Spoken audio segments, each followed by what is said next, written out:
Adlaw sa iyo, ayan, nagrolakaw-lakaw kita din sa luwas, an ato inistaran, daghan ng puno. Kay mapaso baga niya na adlaw na Domingo anak mga bantay ho.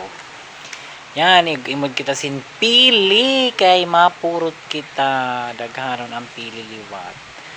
O yan. Mapurot kita dun sin pili. Kay ho hataason na ini mga puno sa pili. Yan ison din kay mapresko wala na ako mga taman ho. Oh, yan. Daghanon. Lakaw-lakawan ta kay mapaso niyan. Yan anak to. Nag-ano man kita, nagdurudusog kay ho. Adi mawaraan namok.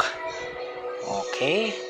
So diyan ison liwat niyan kay mamara ang mga ano ho dahon. So yun mga ka-onyx an ato nahimo niya na adlaw. Bye.